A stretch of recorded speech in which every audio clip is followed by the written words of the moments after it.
ใจว่าจากคำสั่งเนี่ยสั่งคนเนี่ยปาวิบากกรรมมาละเอาเห็นละเดือดร้อนเนาะถึงบ้านถึงเมืองนะดังนั้น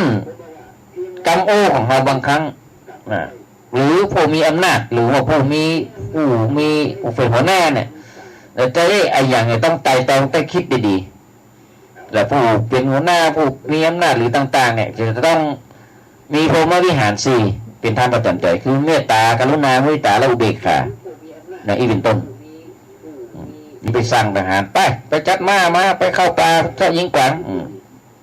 ไปสุขสำราญโดยการไปเบียดเบียนคนอื่นแต่การเบ็ดยิงกวางสักตัวของเขา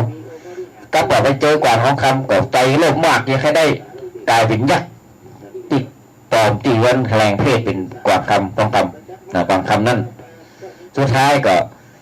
วิบากกรรมมาโดยหาคนถึงบ้านถึงเมืองบัดแล้วจัดไฟฟ้าประชาชนบอกว่าอีโนเนก็จะมาตายย้อนก้อนตัวเก่าเนี่ยนะจะตายจะอยู่ตรงไหนอันนี้เป็นนิทานธรรมบอกว่าโอ้คนเราบางครั้งเนี่ยพระเจ้าทรงบอกว่ากรรมที่ทุกคนมีเนี่ยเป็นกรรมที่จะต้องทำให้ก่อนหรือว่าต้องรับกรรมให้ก่อนนะคือเป็นกรรมที่ทุกคนต้องมีแต่ว่าการที่เราจะใจการประพฤติปฏิบัติของเราหรือจะใจคนหรือจะใจวาจาอย่างไรนะจะต้องมีกรรมโอติทรงมีตบนและมีความเมตตากรุณาอยู่ในถ้อยคำนั้นตัวนี่แหละจะได้จะตรงนะถ้ากรรมผลของกรรมทรงร้ายแรงมาเมื่อไรนะโอ้อย่างพระราชาคนนี้แหละวัดเสียงคนนักโทษก็มาเรือละถามว่านักโทษคนนั้นความที่จะตายในวันเดียวกับบัตรท้อมเพราะว่าจะต้องพิจารณาโทษว่านักน้อยมากใดแล้วก็อาจจะเป็นค่าโทษหรือยังไงว่าไปแต่นี่เอาผลเนี่ยเปิดเป็นนักโทษอันนี้ผลไปใส่ในห่อผีเนี่ยก็มากินว่าแต่ว่ากระดูกกองเบื้อกองเบือ500 คนหมดลึงบ่เหลือนะสุดท้ายตัวเก่าก็จะเอาตัวเก่าเข้าไปเรื่องราวจะเป็นอย่างไรนั่นก็โยนสไตล์ญาติโยมทั้งหลายจะต้องฟังไว้โอกาสนานเนอะตอนนี้ตอนนี้ก็จะได้เปิดสารน้ำไหนวันนี้เปิดเจ้าไหมเนาะ3:22 นาทีนะการทัศนากุมารก็ค่ำเกินเนอะ5 ผูกนะโมทนาสาธุกับท่านเจ้าของสถานีจินงหรือว่าแม่นงพลมินครอบครัวพลมินที่ได้ถวายเวลากับครูบาอาจารย์และถึงอาตมาภาพโดยได้ออกรายการธรรมะเผยแผ่ธรรมะคือกับสตาญาติโยมอยู่ต่างบ้านต่างจองต่างอำเภอต่างจังหวัดได้รับฟังกันสายแรกเข้ามาแล้วนะเดี๋ยวจะเปิดสายน้ำลายกันเนอะสายแรกมาแล้วเจริญพรไว้สาขาสารุก็กราบสาธุพ่อบุญธรรมสั่งคำฟันครับผมเป็นจะได้พวกก็ได้ก็กวางคำอะไรกวางคำเป็นเหตุเดี๋ยวนี้นะก็ได้กันมันจะเลยกรรมมันจะมาตุ้ยหาโง่เลยกันนั่นเนาะอันนี้แหละกรรมด้วยว่าจะดีหรือเอาใจตัวเก่าเป็นรักปลาคนอื่นเดือดร้อนเนาะครับก็ฟังทำไปกับรุ่มม่วนไปเนาะเสียดายมันเวลามันก็สั้นไปหน่อยอะไรอยู่ดีๆไม่ชอบเบียดเบียนมันนี่เนาะน่ะอยู่ดีนะครับเอาตัวเป็นพระราชาไปเบียดเบียนเปิ้นน่ะได้อำนาจไปเบียดเบียนคัดเดียเนาะสุดท้ายก็จะโดนกินละเนาะสุดท้ายมันก็โดนจะโดนอย่างใดเรื่องพูดเถอะเนาะแต่ตอนการหน้าพอเด้อครับฟังเธอไผ่แม่ฟังกันก่อนถูกคนแม่นะจ๊ะดีละอนุโมทนาสาธุบุญธรรมเนอะสาธุฮับสายต่อไปเดี๋ยวกันเนอะฮับสายเจริญพรไอ้จ๋าเจ้าแม่ฟังอยู่แม่เรียกว่าแสนต่อสาธุจัด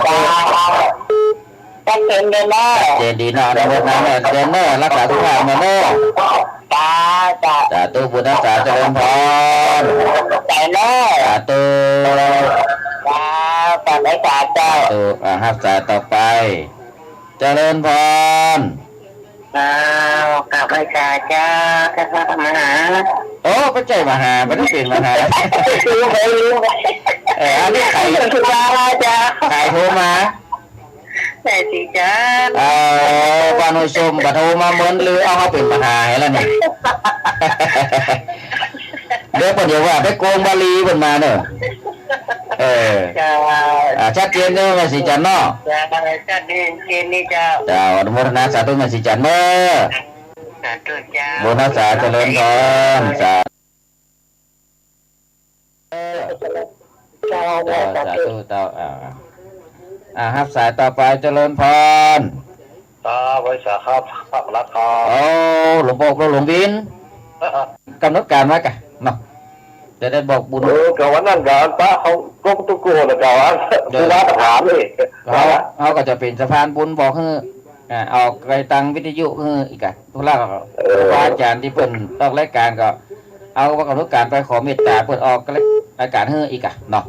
ว่าเอาข่าวว่าอันตุกโกเอาหน้านี่อย่าไปให้เพื่อนนี่ ได้เนอะเมื่อไรก็เอามาเนอะพอหลวงเนอะ ครับครับ อนุโมทนาบุญตัวเนอะบุญทักษาเนอะพอเนอะ ครับครับ สาธุสาธุสาธุกำหับสายต่อไปเจริญพร มาจากเจ้า สาธุโทตาตังใด เจ้าจะงาวันเจริญ วั เจ้าง เจริญแม่แสงลาวังเจริญปิดได้ชัดเจนวังเจริญ ว่าก็ใจดีเด้อ อ้าวสาธุโอ้สุขภาพแข็งแร ตั้ ง ง ดี แต่ เนาะ แรกมาแล้ว ดีละดีละดีละสุขภาพแข็งแรงอยู่เนาะ เจ้าสบายดี ดี เจ้า อนุโมทนาสาธุเนอะ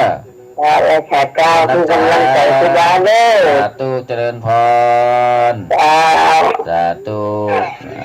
แม่แสงล่าบ้านวังเจริญ อันนี้ก็เป็นสถานที่บ่ลืมนะบ่เคยลืมนะเพราะว่าตั้งวังเหนือเนี่ยเพิ่นฟังกันนักนะโอ้บ้านมุ่นวังเหนือบ้านวังเจริญบ้านใหม่วังเหนือ แต่วันนี้แม่แก้วโอนล่างบ่มีเสียงแจ้วๆแม่แก้วมาแล้ว ดักวิทย์ถ้าอย่ารับ การแม่เสียงล่าเนี่ยวังเหนือนี่นะก็ถ้าได้ญาติโยมเอาเวลาจะมีปันเลิกนะตอนนี้นะ3:28เนี่ยบอกกึ่งเด้ออาตมาเปิดสายหน้าไม้เจ้าวันนี้นะก็เจริญพรนะ0979625470ญาติโยมสาธุชนท่านใดที่ฟังหรือชมทางเฟซบุ๊กไลฟ์10 วันจันทราก็สามารถโทรมาได้นะโทรมาได้เนาะอนุโมทนาสาธุตัว0979625470อันนี้คือเบอร์สถานีเนอะมาแล้วดาราประจำเฮานะดาราประจำเฮามาแล้วฮับสายกันเนอะเจริญพร กับไม่แสนเจ้านันตลา สาธุแม่แก้วเสียงเจ้าแก้วแม่แก้วมาแล้ว มาแล้ว โอ้นอนฟังนวดรับหม่อยรับไปอีน่ะรับมารับ แต่รับแล้ววันนั้นได้โทรศัพท์ก็ เจ้าได้แล้วเจ้า ได้ที่ไหน ในงานเลยเจ้า อ๋อได้ในงานเนาะมันโต๊ะก็เขาเก็บไว้ ตอนปกเจ้า อ๋อดีละเนอะ เจ้า อนุโมทนาบุญรักษาเนอะรู้สึกสุขภาพโต โอ้ยทำกลมเหมือนด้วยแล้ว ดีละเนาะอนุโมทนาวันที่8 มกราไปเจอกันวันใหม่เนอะ เจ้า จะไปกินแก กิ ง น ยก น้องเนี่ยก็กินน้องจันทร์น้องมาเป็นเลย ไปกะจะไปกิน เจ้าแล้ว จะไปกินแกงยกใส่กล้วยใส่งูเส้น ว้าวแกงเล็กต้มกล้วยอ่ะ นะกะจะไปกินแกงยกใส่ต้มกล้วยวันที่8นะเนอะ เจ้า อนุโมทนาแม่แก้วเนอะสาธุเนอะ โอ้กำลังใจมันรับเลยเจ้า รักษาเจริญพรแม่แก้วพาไปแล้วครับสายมาใหม่เจริญพร เจ้ากับนมัสการเจ้า จากกันได้ สายเทียนคิดกันเครื่องมันหมู3อำเภอเจ้าหอมเจ้า โอ้เจียงมันหมู่3แจ้โฮมสาธุโอ้เสียงชัดเจนกับแจ้โฮมนี่คนแรกนะแม่เนี่ย เจ้า แจ้โฮม เจ้า แจ้โฮมนี่มีโยมแม่คนแรกนี่แม่อย่างเจ้า สายเจ้า แม่สายเนาะ เจ้า โอ้อนุโมทนาสาธุเนอะแจ้โฮมสายแรกเลยตั้งแต่อาตมาจัดรายการมานี่นะ โอ้ มันโอ้ทุกองค์ จ้า เจ้า โอ้บัดติดเนาะหัวไม่มือ มีที่ปลูกเจ้า มี10ผูกแม่เอ้ยค่ำ5ผูก เจ้า โอ้ดีใจเนอะแม่แต่วันแต่โฮมโทรมาเนาะ เจ้า อนุโมทนาจดเบอร์ไว้ดีๆเนอะแล้วก็กด เจ้า หัวไม่มือมันแปดจังมันเนอะ ตัดกดกันเปิดเจ้า ก็น่ะหัวมือแปดจังมันกดติ๊ก อนุโมทนาโยมแม่เลยว่า จัดเจนดี เจ้าสาธุแม่ยังว่ากับแม่ยังก็ แม่สาย แม่สายเนาะสาธุเนอะ เจ้า บุญรักษาเจริญพร เจ้ากับนมัสการ สาธุโอ้นิสัยแรกจากแจ้ห่มเนอะตั้งตีได้เอารายการมานี่นะอ้าวเจริญพร ช่วยสายฐานพระครูเจ้า สาธุจากตังใดเสียงเจ้าจากแม่สลัดเจ็ดชอบน้ำเภอเมืองปานจังหวัดลำปาง โอ้แม่ตะลานเจซ้อนลำปางเมืองปานชัดเจนเนาะเจซ้อนเนาะ เจ้าตั้งชัดเจนดีนะเจ้า สาธุโอ้บุญสาธุโอ้ดีใจ เจ้า แม่ซ้อนเมืองปานก็เคยไปแอลอยู่เนาะ แล้วแม่ดีคะ เคยไปแอลอยู่นะครับแต่บอก โอ้ แต่ก็ เจ็ดชอบไม่ยังไม่ได้เจ้า โอ้แอลมือละแอลน้ำอะไรบ่ห้องน้ำบ่อห้อนน้ำพุห้อนนะกะ ถ้าพูดดีใจเจ้าอยู่บ้านไหนเจ้า อยู่แม่ขัดจานเพียงกระเป้าพี่แม่ แม่ขจันจ้ะ เจ้าสถานีนี่ก็ของแม่ขัดจานนะกะเนาะ เจ้า เมื่อแม่เขาติดตามตลอดเนอะมีโอกาสก็โทรเข้ามาเนอะวันทุกวันอังคารนะแม่เนอะ เจ้าจัด อัน ลู นี้ กเจ้า โอ้ก็แม่อย่างอยู่ ทั้งตลอดนะเจ้า แม่อย่างแม่ชื่ออย่าง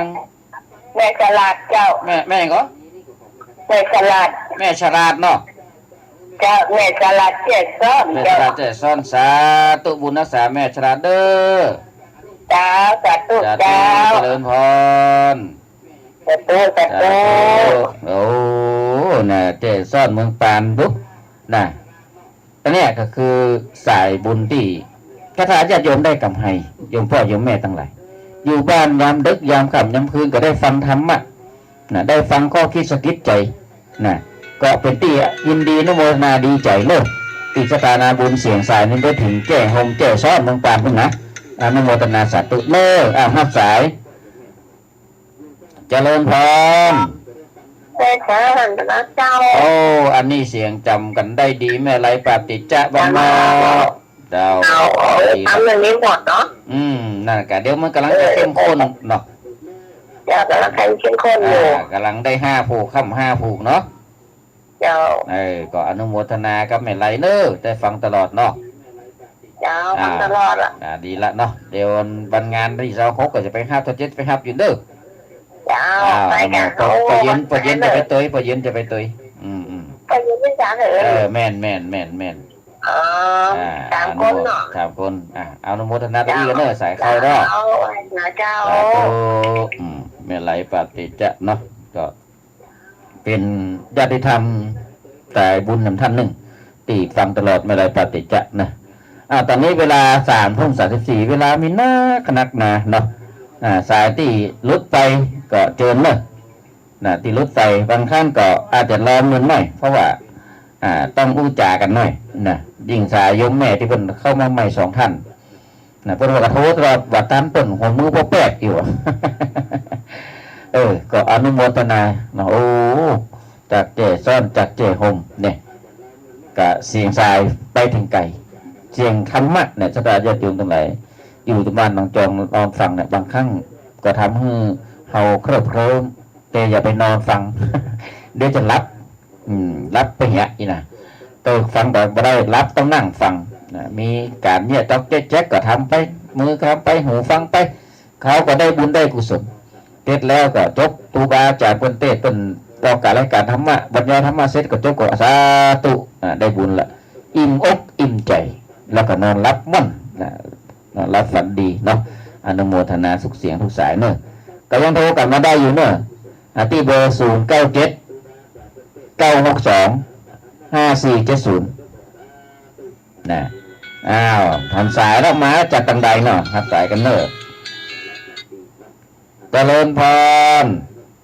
ไป ไม่สาเจ้ากูบาฟังอยู่เด้อนี่เสียงจำได้แม่ท้องสีบ้านปงหนองเนาะ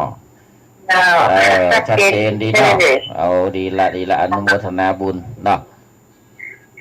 ทำก็หมดแล้วล่ะน่ากะมันต้องถ้าฟังที่ต่อกันจากม่วนดีนี่นะม่วนก็ได้หำแต่ต้องลองเว้นเล่นรอฟังอาการหน้าเนาะ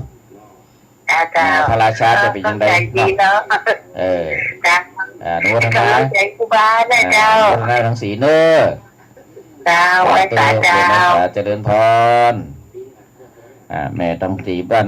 ปงหงองอันนี้ก็เป็นสถาญาติโยมวัดป่าแดงนะก็ฟังตลอดทำไมก่อนจะมีแม่อุ้ยเนี่ยสองกู้สองท่านก็เพิ่นได้สุขสบายไปแล้วเนาะอันนี้ก็เพิ่นก็ฟังกันตลอดโดยเฉพาะโยมแม่ของศรีนี่ก็จะโทรมาตลอดก็เป็นเสียงหนึ่งจากปงหนองนอกเหนือจากพ่อบุญธรรมสั่งกำฟันนะก็แม่รัตนาส่วนมากจะเป็นพ่อบุญธรรมโทรมาแม่รัตนานี่ค่อยได้โทรนะก็ฟังอยู่ฟังอยู่ก็อนุโมทนาสาธุเนอะสถาญาติโยมที่ไฟตั้งบุญตั้งกุศลได้ฟังธรรมก็ยกมือ10 นิ้วอนุโมทนาสาธุก็เจตนาที่เราได้ฟังนี่ก็คือเป็นบุญกุศลใจเรามันสงบใจเรามันได้ความสุขมันก็เป็นบุญเนาะอนุโมทนาสาธุครูบาอาจารย์หลายผู้หลายท่านเพิ่นก็ได้เทศนาธรรมอย่างวันนี้หมดแรงนี่ก็ฟังเทศของทางอาจารย์นัทพงศ์นะพระครูปรัตนพงศ์เนี่ยก็เสียงเป็นป้อยดีนะไม่ต่อมาก็คงเสียงนี่ก็ยังจะต้องปรับผมอยู่เนี่ยยังมือถือนี่ก็ตีห้ามสายญาติโยมเนี่ยตอนนี้หูฟังก็รู้เพียอาตมากับเผลอเลยเลี้ยงหมาน้อยไว้ตัว2 ตัวลดชดเข้ามาได้เลยมันครบมุดนะก็จะต้องไปแปลงใหม่เสียบหูฟังนี่นะโทรศัพท์นี่บางครั้งก็เกเรเนอะดื้อก็จะต้องหาวิธีหาก็แต่ไปซื้อใหม่อยู่มือถืออันที่รับสายวิทยุสายญาติโยมนี่นะก็ดีใจที่พี่น้องสถาญาติโยมได้ฟังกันโอ้หลายตีหลายตังที่ยังไม่ได้โทรมากับมีตังจังคำเนาะตังพยาวตังจูนตังเมใจนี่นะเพื่อนกันเขาจะฟังอยู่นะช่วงนี้หน้าหนาวได้ซุนโฮมไปแล้วซุนก็ตัวทั้งหมดไปเลยเนาะก็ระมัดระวังเนอะมันอากาศมันเปลี่ยนแปลงนะบางวันมันก็จะร้อนมาคืนมาใกล้แจ้งก็จะหนาวเย็นนะก็ต้องระมัดระวังในการที่เราดูแลตัวเองเสื้อผ้าเครื่องนุ่งห่มนี่ก็ระมัดระวังเนาะต้องมาใส่คนโดยเฉพาะผู้เฒ่าผู้แก่พวกอุ้ยนะร่างกายก็ยังว่าอะไรนั่งไปตามวัยชราบอบบางลงไปก็หนาวเย็นทางข้างในถ้าที่ในบ้านในอำเภอในหนาวแก่ๆนี่ก็เจ็บกระดูกน่ะก็ถือว่าต้องดูแลตัวเองระมัดระวังนะในช่วงเวลาการนำบุญเดียรมาได้ประกาศประชาสัมพันธ์ไปก็เจริญพรเนอร์วันที่26 17เราจะไปร่วมให้กำลังใจเป็นกำลังใจอันดีอันงามแด่ท่านพระครูบวรธรรมาภิรามท่านเจ้าคณะตำบลบางจีดีใหม่ถึงประสบอุบัติเหตุทางรถก็คือจะไปควบคุมการสอบของลูกพระลงเนนที่วัดเจดีย์หลวงอำเภอแม่สวยสอบพระธรรมโทเอกไปประสบอุบัติเหตุอีกก่อนเราก็มีกำลังใจให้กันและกันเนาะรว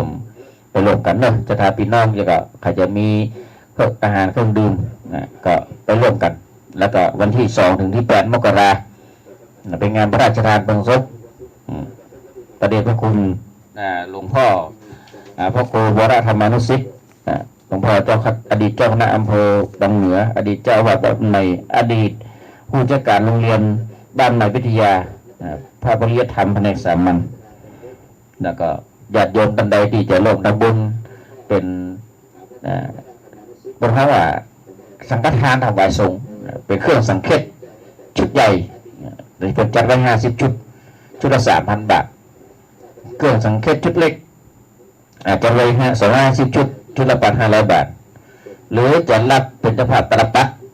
หรือพักเนี่ยตะปัดจำนวนคนทำจำนวน50 ด้ามละ 2,000 บาทหรือจะรับเป็นเจ้าภาพย่ามถวายพระถุงย่ามตู้พระนี่นะตู้พระดินผมจะทำไว้300 ใบละ 500 บาทหรือจะรับเป็นเจ้าภาพพระไตรจำนวน300 ใบ นะเพื่อที่จะเอาไปตัดถวายพระบางสกุลนะไตรละ 1,000 บาทถ้าไปซื้อร้านนี่ไตร 2,500 ขึ้นนะจะได้ญาติโยมถ้าไปซื้อร้านมานะแต่นี่เอาถ้าไตรนี่เพิ่นเอาจำนวนนักก็ถั่วเฉลี่ยกันไปคิดไตรละ1,000 บาทหรือว่าจะเป็นปัจจัยถวายพระสงฆ์จำนวน300 รูปเนี่ยนะรูปละ 3,000 บาทก็เจริญพรได้แล้วก็จะเป็นเจ้าภาพหนังสือจำนวน 1,500 เล่มเล่มละ300 บาทเล่ม300 บาทก็อนุโมทนาเลยหรือว่าจะมีจิตเจตนาศรัทธาจะทำบุญต่างกันทั้งศรัทธาสามารถร่วมทำบุญจะไปทำบุญดิบพุ่นก็ได้หรือจะผ่านตังธนาคารของบัญชีของที่ว่าบัญชีกองทุนงานบุญหลวงพ่อพระครูวรธรรมานุสิทธิ์สาขาบางเหนือธนาคารกรุงไทยเด้อเลขบัญชีก็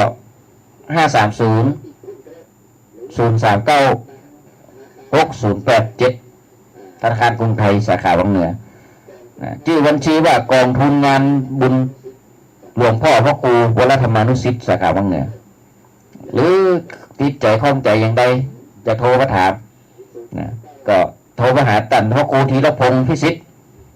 นะดูเข้าใจว่าตอนนี้พระคุณท่านจะได้เป็นรองเจ้าหน้าอำเภอแล้วนะถ้าจะมาพิจารณาชื่อพระครูธีรพงศ์พิสิทธิ์นี่นะ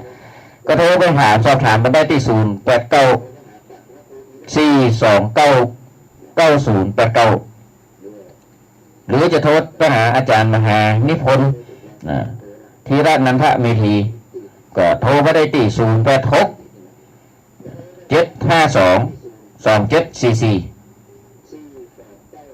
เบอร์นี้ติดต่อได้ก็โทรไปที่เข้าที่สำนักงานบ้านคนใหม่เลยนะก็โทร083-079-4760อันนี้ก็เป็นงานของพิธีราชทานเพลิงศพเนอร์ท่านพระครูวรธรรมานุสิทธิ์อดีตเจ้าคณะอำเภอบางเหนืออดีตเจ้าวัดบ้านใหม่เนาะเจริญพรเนอะท่านใดที่จะไปออกโรงทานก็ได้นะโรงทานอาหารน้ำดื่มทุกวันเนอะโอ้มีซอมีแห่ทุกวันตั้งแต่วันที่2แล้วนะมีซอมีแห่เนอะงานพระราชทานเพลิงศพอดีตเจ้าคณะอำเภอบางเหนือเด้อวันที่2 ถึง 8 มกราคม 2566ต้นปีใหม่พอดีต้นปีพอดีเนาะเสียงโทรศัพท์เงียบปิ้งตอนนี้นะเงียบปิ้ง3:43 นาทีเนาะก็ใครที่จะโทรเข้ามาตอนนี้ก็เจริญพรโทรมาได้เน้อนะเสียงว่างขนาดสายว่างขนาดเนาะกันนากุมารภัยแล้วก็เปลี่ยนได้เล่มตอนนี้มาถึงปูที่5ละไอ้ภัยแล้วก็ได้เป็นเจ้าเมืองหนึ่งไอ้แล้วเปลี่ยนแล้วเล่มนี่ก็ได้เป็นเจ้าเมืองหนึ่งตอนนี้กันธนกุมารก็ได้มาอยู่กระบาดยาเข้าวันนี้บ้านเมืองเดือดร้อนหรอกเลยนะเมืองจำปานครนี่เพราะพญาเจ้าพญาเป็นเหตุกลายเป็นกรรมวิบากมันตกละกรรมมันตกละเอาละเยอะใดมันจะนี่นะก็รอท่าฟังไปการหน้าเนาะซึ่งทำนี่ก็เป็นคติสอนใจนะถ้าเขามีศีลมีธรรมเขาไปกินข้าวปุ่นไปนี่เพิ่นก็ฮักตัวกลัวตายเหมือนกันนะแต่ว่าตัวเก่านี่ได้ทำสัญญาอย่างไว้ก็ต้องทำตามสัญญาถึงเจ้าฟ้ามหากษัตริย์ก็ทำคนอื่นคนเดือดร้อนเนี่ยมันก็บดีอีนะเป็นกรรมตัวมาละเนาะฉะนั้นแล้วธนาคารหน้าก็เตือนท่านทั้งหลายจะรับฟังต่อทำนี่มี10 ผูกเหลือไปได้เกินตางละเหลือ5 ผูกเนาะกันธนกุมารก็อนุโมทนากับสถาญาติโยมเด้อที่ได้โทรเข้ามาได้อู้จากันนะเพราะเป็นได้เข้าใจได้ฮู้กันได้ยินกันนี่เนี่ยก็อนุโมทนาสาธุยิ่งกว่านั้นก็ตังเจ้าโฮมตังเมืองปานเจซ้อนอู้ถึงเจซ้อนจะมาไปเอวเท่านั้นไปพักผ่อนไปหันน้ำตกไปหันน้ำตกน้ำพุร้อนแช่ร้อนอุทยานแช่ร้อนอุทยานแช่ร้อนอุทยานเจซ้อนอันนี้ก็ไปแอวไปพักผ่อนนะก็เป็นอุทยานที่คนทั่วไปเข้าไปชมได้นะแต่ก็ต้องทำตามกฎระเบียบเพิ่นอันนั้นอันนี้นะเพื่อให้ความสกปรกเนี่ยมันเกิดขึ้นหลายอย่างเนาะอันนี้ก็ สถานที่ต่างๆเดี๋ยวนี้ก็สถานที่ต่างๆก็มีที่แอลที่พอนักหลายอย่างเช่นเตียงไฮนี่ก็พระธาตุผาเงากับสกายวอล์กนะโอ้ก็เป็นสถานที่คนแห่แห่กันไปแอลไปดูนะแล้วก็ในตังแม่สวยนี่ก็มีครูบาเจ้าอริยชาติอริยติโตหรือท่านเจ้าคุณก็ได้สร้างพระอริยเมตไตรองค์ใหญ่ที่สุดนะในประเทศไทยนี่ท่านเราจะไปร่วมทำบุญไปชมหรือไปทำบุญกับเจิญเน้อนะวัดเสียงแก้วพุทธยานเนาะหลายที่หลายต่างก็ทำกันหลายอย่างนะก็อนุโมทนาสาธุแล้วก็อนุโมทนาไปโดยมายังสถานญาติโยมทั้งหลายเน้อนะซึ่งอาตมาก็มีส่วนหนึ่งที่ได้ร่วมคิดกับท่านพระครูเลขาคือพระครูสมพลกิติวิทย์นั่นเจ้าวัดวัดปังยิ้วได้สร้างพระเจ้าทันใจตีแล้วพอสัตตปังยิ้วนะก็เป็นตัวมีองค์นั่นแหละในตอนนี้ก็รอศาลามาคัดมาเตามาแต่งแต่ก็จะได้ทำสีต่อไปนะพระเจ้าทันใจก็คิดว่างานองค์สมโพธิไข่ตานี่ก็คุบพุ่นเดินไม่สาพุ่นนะตอนนี้เราต้องปูนมาเซตตัวกันเนาะพอเราได้ปูนนะพระเจ้าทันใจที่ราพอสัตตปังยิ้วนะอนุโมทนาสาธุกับทุกท่านเนอะรวมทั้งสดาพี่น้องปังยิ้วทุกหมวดทุกหมู่นะทุกหมู่เนาะทุกหมวดทุกหมู่ที่ได้ร่วมกันทำบุญกันนั่นตัวรวมกันนั่นที่ร่วมกันท่านนายกท่านผอ.เจ้าที่รับสัตตสถาญาติโยมลูกพระลูกเนรติดร่วมกันอนุโมทนาสาธุเนอะนะอันนี้ก็แล้วประเมินละ ก็คิดได้ก็ได้มามาบอกมาขอบคุณโมทนาสาธุแทนท่านพระครูบุญเนาะแล้วตอนนี้3:47เสียงโทรศัพท์ดักปิ้งอีกนะก็ทายาติโยมเราในช่วงการทำบุญนะต่างๆตอนนี้ก็เดือนหน้ามกราเนี่ยจะตานเข้าใหม่เนอะวันที่6 วันที่6มกราคมเนี่ยเดือน4ปีเนี่ยประเพณีตานเข้าใหม่นะประเพณีตานเข้าใหม่ก็ขอเอ้ยนะว่าเรื่องของความเชื่อเนี่ยพระทายาทโยมเพิ่นบอกว่าเขาเคยได้ยินเรื่องของการห้ามถมน้ำบ่อห้ามถมหนองถมอย่างเมืองนองอย่างก็นะซึ่งความเชื่อเนี่ยเป็นความเชื่อของคนผู้เฒ่าผู้แก่โบราณนะเป็นว่าบ่นิยมบ่ถมน้ำบ่อเพราะว่ากลัวจะตกขึ้นอาจจะนำมาซึ่งการอยู่ม่วนถมน้ำบ่อถมหนองอย่างถมน้ำแม่ถมอย่างนี้นะซึ่งอาจจะนำมาซึ่งการอยู่แบบสงบสุขอาจจะล้มป่วยโดยเป็นที่เป็นภัยพิบัติต่างๆก็มีคนถามว่าความเชื่อนี่ยังมีผลต่อศาสตร์จีนที่กำหนดการสร้างบ้านทางศาสตร์หรือว่าฮวงจุ้ยซึ่งบ้านที่มีน้ำบ่อนะโดยเฉพาะน้ำบ่อเก่านั้นน่ะจะต้องได้รับการวางฮวงจุ้ยเฉพาะเพื่อความสบายใจและความสุขสบายลมเย็นของคนที่อยู่ในบ้านตัวอย่างวัดอาตมาผ่านในตีห้องเพราะว่าห้องจัดเข้าก็มีน้ำบ่อนะอาตมากับมุ้งครอบกันเนี่ยแล้วก็น้ำบ่อนั่นก็มีฝาปิดเนี่ยแต่เป็นหูขึ้นเป็นห้องป้องหายใจก็ต่อพัสลอนใส่บนฝาปิดต่อหายใจน้ำบ่อนั่นเปิดพอกับตึงน้ำเต็มตลอดนะมาใหม่ๆก็เจอน้ำบ่อนั่นนะตอนนี้มันได้ใจเนาะก็ปิดก็เปิดในห้องในกุฏิต่อมาผ่านในที่ห้องฉันเข้านี่ก็มีน้ำบ่ออยู่นะมุงหลังคาครอบไปด้วยความเชื่อที่ห้ามถมนั่นทำให้หลายคนบักกล้าถมนะจะได้ยุ่งบางคนก็ไม่ได้ใจงานน้ำบ่อนะจนเป็นน้ำบ่อล่างบ่อห้างเนี่ยบ่อล่างเนี่ยหรือว่าบางคนก็ทำเอาฝาปูนมาปิดเนี่ยต่อมาหวานแต่ก็ต้องแต่งป้องเนี่ยเป็นป้องตัวเนี่ยเนาะการเป็นว่าการที่ได้ถมบ่อถมดองถมเนี่ยตกขึ้นบดีอีน่ะอันนี้ก็สถาญาติโยมก็คงจะเข้าใจกันเป็นพังลับนะว่ามันเป็นยังไงฉะนั้นสิ่งที่โบราณคนเฒ่าคนแก่เป็นได้กล่าวไว้เนี่ยบางอย่างเขาก็จะไปฝืนนะแต่ไปฝืนตัวได้ว่าไว้อีน่ะก็ถ้ามันเกิดเปลี่ยนแปลงขึ้นมาเนี่ยก็จะลำบากอีน่ะอันนี้ก็ฝากสถาญาติโยมจริงละอันพลน้อยเนาะรวม10 นาทีสุดท้ายในการสารธรรมหรือว่ารายการธรรมะก่อนนอนค่ำคืนนี้เนาะ ซึ่งอาตมาภาพพระประหลัดกำนันสุธิโลหรือว่าครูบาศรีมื่นนะแต่กี้โยมแม่บอกว่านี่แม่สิจันว่าให้ส่งว่าถ้ามหาโอ้เขาได้เป็นมหาเมื่อใด ได้เป็นมหานี่เด็ดไหนนะก็ต้องระมัดระวังนะทุกจริงทุกอย่างการใช้ชีวิตเนาะการใช้ชีวิตนะระมัดระวังหลายอย่างคนเฮาเนี่ยถึงแม้ว่าจะมีใบหน้าที่สวยงามหล่อเหลาเพียงใดแต่ถ้าหน้าบึ้งตึงก็บางงามบ่เราถ้าคนใดมีรอยยิ้มนั่นเปรียบเสมือนว่าคนนั้นมีความเมตตานะมีรอยยิ้มแจ่มใสหน้าตาอิ่มเอิบมีความเมตตาแต่ถ้าคนใดหน้าบูดหน้าเบี้ยวนั่นคือเป็นคนที่ใจงุนงิดละงุนงานแบบนี้นะหาความสุขบ่ได้หาความสงบบ่ได้เพราะใจมันงุนงิดงุนงานนะถือจะมีความรู้ความสามารถในใดก็ตามนะถ้าใจมันบ่สงบแล้วมันก็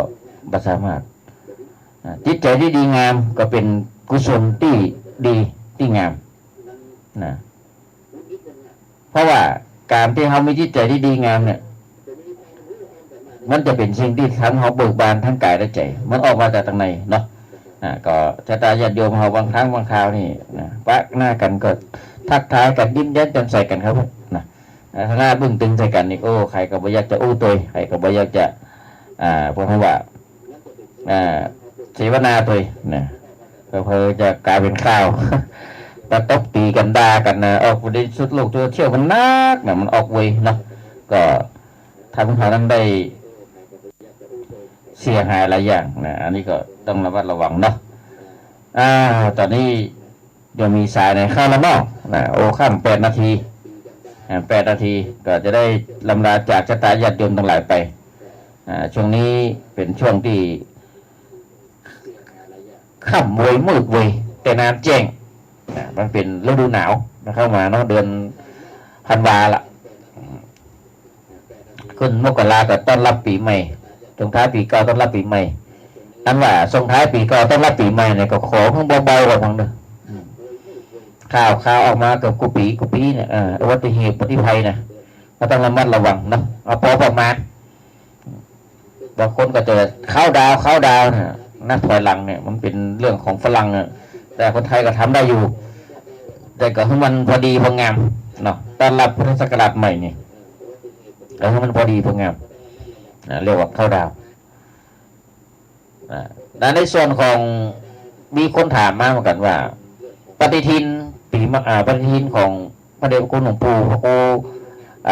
ปฏิภาณธรรมทินหลวงตุลุงดอยเนี่ยมีอยู่ก็ตอนนี้ก็ยังมีอยู่ห้องนะท่านใดที่ได้จองไว้ก็เก็บไว้อยู่แต่ท่านใดที่จะบูชาที่หลังเนี่ยก็ได้รอฟังหลวงปู่ด้วยนะในงานวันที่27ที่วัดเปรมาลาเมืองน้อยก็หลวงปู่จะเอาไปตัวเนาะอย่างอาตมามานี่เดี๋ยวนี้เหลือนี่ประมาณสัก10นะก็คงจะพอเฉพาะสถานเจ้าบ้านกูทองนี่ก็นะครับคนสนใจฐานมาเอากันหลายอยู่นะก็เจริญพรเนอนะปฏิทินโอ้มีมดกระถาก็มีหลวงปู่ใส่กระถาไว้ท่านปฏิทินมีตึงบอกวันเดือนปีวันเสียวันใดวันจบวันใจวันใดเสียวันใดบัดดีทำอย่างมีทั้งหมดปฏิทินพื้นเมืองละเนาะก็ฝากตัวเนอของหลวงปู่พระครูปฏิภาณธรรมทินตุลุงดอยวัดจอมพอทำมาเนาะเหลือ6 นาทีสุดท้ายละบอกมีเต้แล้วเนาะสายในบักเข้าแล้วเนาะ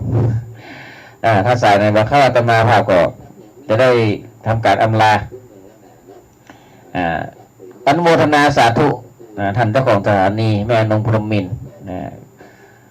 แล้วก็อนุโมทนาสาธุกับทุกเสียงทุกสายเครือข่ายวิทยุทุกท่านแล้วก็ชะตาญาติโยมปน้อยปนานปุรุงเมป้าปอุ้ยอุ้ยที่ฟังอยู่ทางบ้านทางจอมรวมทั้งพระคุณเจ้าครูบาอาจารย์หลายตนที่รับชมรับฟังว่าจะเป็นทางวิทยุแล้วก็ทางเฟซบุ๊กไลฟ์10 ปันกันทาก็สามารถคลิกเข้ามาชมได้หรือจะดูย้อนหลังทาง YouTube ก็ได้อนุโมทนาสาธุกับทุกเสียงทุกสายที่ได้สดับรับฟังมาธรรมเทศนาในค่ำคืนนี้วันอังคารหน้า นะก็จนถ้าบัดติดไหนก็จนฟังผูกพ้นหกเนาะนะแต่ต่อเนื่องนะจะต่อเนื่องเนาะเอาละคำคืนนี้ค่ำ5 นาทีก่อนนะเสียงสายถ้ามีเสียงเข้ามาสักสายสงสัยยังได้ยินนะ แต่ตอนที่เสียงมีนะโอ้มาแล้วพดมันแล้วนะใกล้จะพิชฉากแล้วเนาะครับสายกันเน้อจากตะไงที่ไหนบ่ฮู้นี่นะ366เจริญพรเจ้ากับภาษาเจ้าอันจะตนีฝางเจ้าเบ็ดพระนี้เมืองฝางเจ้าโอ้วันนี้เสียงไปถึงเมืองฝางเลยเจ้าสาธุบ้านอย่างแม่เป็นนี้แม่มาขี้เล็กโอ้แม่มาขี้เล็กอันนี้มีลือหันดูแม่มาขี้เล็กโครงการนิมิตโอ้โครงการนิมิตแม่มาขี้เล็กเนาะเจ้าสาธุโอ้แม่มาลีแม่ครับตอนนี้แม่ปราณีชัดเจนดีบ่แม่เมืองฝางเจ้าชัดเจนดีฟังจากวัดพระบาทอุดมเจ้าอ๋อวัดพระเดชพระคุณหลวงพ่อวัดบ่อสาวาเจ้าโอ้ไปงานเขาดำมาก็เลยมาเปิดวิทยุกับมาจับแต่อันสาธุอันครูบาเนี่ยค่ะสาธุเนอะโอ้เจ้าข้าไว้สารในเจ้าสาธุแม่มาขี้เล็กก็ญาตินักอยู่เนอะเจ้าล้วนนะกะเจ้าล้วนแม่นถูกต้องเจ้าแม่นหนึ่งไปเชียงหนึ่งบ้านเนอะนะกะบอกว่าครูบาก็สะอาดล้วนดีใจนะแม่ปราณีเนอะขออยู่บ้านฝันยืนอยู่ดีมีสุขเจ้าสาธุเจ้ารักษาสุขภาพเนอะเจริญพรเจ้ากับไว้สารเจ้าสาธุโอ้ญาติธรรมจากเมืองฝางโทรมาแล้วแม่ปราณีบ้านหน่วยมาขี้เล็กอันนี้ก็ญาติอาตมาภาพจุนนักนะหน่วยมาขี้เล็กนี่สะอาดล้วนเกือบหมดหมู่บ้านก็ท่านตีที่ฟังอยู่ตั้งใหม่มาขี้เล็กเปิดขึ้น94กว่าขึ้นของพระบาทอุดมเนอะพระเดชพระคุณหลวงพ่อเจ้าคณะอำเภอน่ะประตำบัดสาวามาบ่อสาวาเนี่ยโอ้น่ะก็อนุโมทนาสาธุเนอะสายดีใจเนอะสายแรกเลยแหละตีไม่มาขี้เล็กที่โทรมาตั้งแต่จัดรายการวิทยุนี่ก็ถือว่าเป็นโชคบุญด้วยกันที่ได้ฟังเสียงสายกันเนาะกระทาญาติโยมตั้งเมืองฝางขอบคุณโมนาสาธุกับทุกท่านเนอะเอาละค่ำคืนนี้ก็ขอยุติเสียงไว้ตรงนี้ก่อนด้วยติจะบารมีบุญกุศลติจะตาญาติโยมและโตการจะให้พรมาพอดีเดิมสายท่าน2 นาทีเจริญพรเหนือจากตั้งได้เจ้าจากตั้งได้ไม่น้อยแก้วโฮมระไม่น้อยแก้วโฮมระแต่เจ้าอ้างพระประหลัดไปซบเขาดำที่วัดก็ยิ้วก็ไปกะน่ะมันน่าพอจะแม่อ้าวเดี๋ยวว่ากันวันหลังนะแม่ตอนนี้เวลาหมดแล้วแม่เพิ่นจะตัดเข้าสถานีเจ้าขอแม่น้อยรักษาสุขภาพเนอะเจ้าบุญรักษาเจริญพรสาธุแม่น้อยแก้วพงษ์พระเอาราชดาญาติโยมขอบุญกุศลบุญใดกุศลใดที่ได้ทำมาร่วมกันก็ดีทำ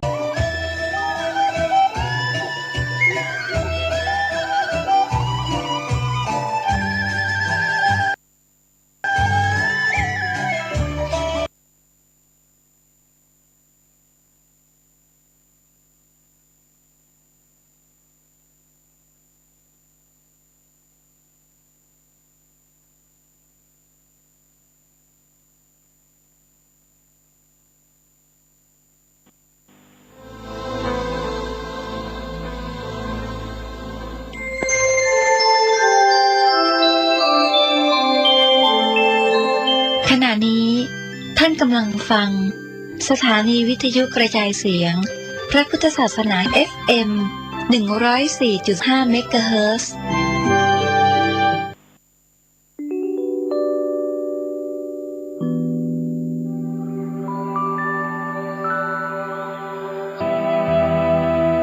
ขอเชิญร่วมทำบุญใส่บาตรพระงานปริวาสกรรมวัดม่อนฤาษี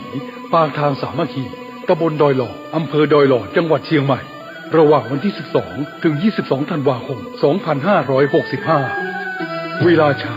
ทำบุญตักบาตรเวลา 7:30 นาทีเวลาค่ำฟังเทศและปฏิบัติธรรมเวลา 20 นาฬิกาทุกวันการทำบุญตักบาตรกับพระที่มาร่วมปฏิบัติธรรมปริวาสกรรมซึ่งท่านเดินทางมาจากทั่วประเทศจำนวน300 กว่ารูป ที่จัดขึ้นเป็นประจำทุกปีณวัดม่อนฤาษีระหว่างวันที่ 12 ถึง 22 ธันวาคมทุกปีถือว่าเป็นกุศลอันดีหาโอกาสทำได้ยากเพราะพระสงฆ์ท่านเดินทางมาจากทั่วทุกสารทิศมีจิตที่มุ่งในการปฏิบัติธรรมขัดเกลากิเลสส่งเสริมปฏิเวทเรียนรู้ปริยัติและเคร่งครัดปฏิบัติ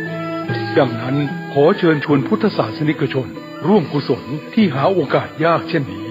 ทำบุญให้ทานเป็นเจ้าภาพภัตตาหารน้ำป่านะและร่วมกิจกรรมได้ตลอดทุกวันจงละชั่วทำดี